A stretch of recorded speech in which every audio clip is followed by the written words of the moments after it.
স্বাধীন প্ৰতিদিন গোষ্ঠীৰ অধ্যক্ষ জয়ন্ত বৰুৱাক বিধানসভাৰ মজিয়াত মুখ্যমন্ত্ৰী ডক্টৰ হিমন্ত বিশ্ব শৰ্মাই সমালোচনা কৰা কাৰ্যক গৰিহণা দিছে সাংসদ ৰকিবুল হুছেইনে।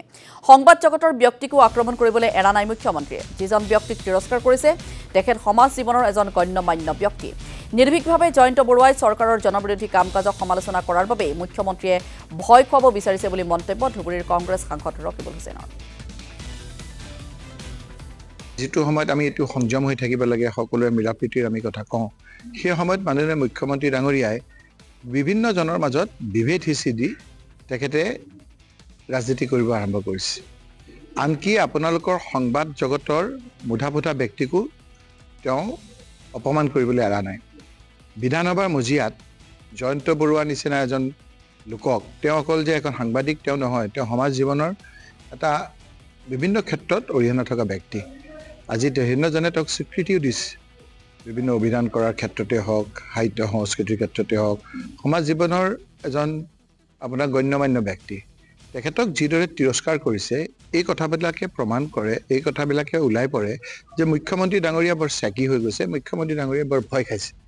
মুখ্যমন্ত্ৰী ডাঙৰীয়াৰ ইণ্টেলিজেন্সৰ দ্বাৰা গম পাইছে যে তেওঁ এই 4টা বছৰ যিটো কুশাসন কৰিলে, যিদৰে মানুহক অত্যাচাৰ কৰিলে, যিদৰে সকলো জাতি জনগোষ্ঠীৰ মাজত বিভেদ সিঁচি দিলে, এতিয়া তেওঁৰ আৰু দিন উকলিছে। আৰু সেইকাৰণে কাৰোবাক মোক আহি পেলাই ৰাস্তাত আক্ৰমণ কৰি বিভিন্ন ৰেপ কেছত জড়িত থকা, মাৰ্ডাৰ কেছত জড়িত থকা ব্যক্তিক তেওঁ এজন হাতিয়াৰ হিচাপে লৈছে। ইফালে আপোনাৰ জয়ন্ত বৰুৱাৰ নিচিনা ব্যক্তিক আজি কোনো কথা নোহোৱাকৈ আজি আপোনাৰ ভয় খুৱাইছে। জয়ন্ত বৰুৱাক ভয় খোৱাৰ মানেটো হ'ল যে বাকী সংবাদসকলেও, বাকী সংবাদ প্ৰতিষ্ঠানসমূহো তেওঁলোকৰ বিৰুদ্ধে সঁচা কথাবিলাক নিলিখে।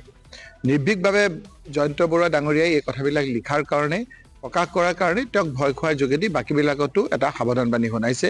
মই এটা কথা গম পোৱা নাই, আচৰিত হৈছোঁ যে জয়ন্ত বৰুৱাৰ নিচিনা এজন লোকক, সাংবাদ জগতৰ এজন মুধাফুটা ব্যক্তিক এনেদৰে তুচ্ছ তাচ্ছিল্য অপমান কৰাৰ পাছত বাকী সাংবাদিকসকলে যিদৰে আপোনাৰ সুচাৰ হ'ব লাগিছিল মোৰ চকুত তেনেদৰে আপোনাৰ ধৰা পৰা নাই।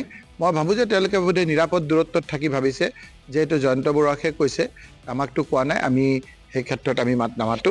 কিন্তু এটা চাব, এটা সময়ত তেওঁলোকৰো বিপদ আহিব, সেইটো খালি এটা আৰম্ভণিহে কৰিছে।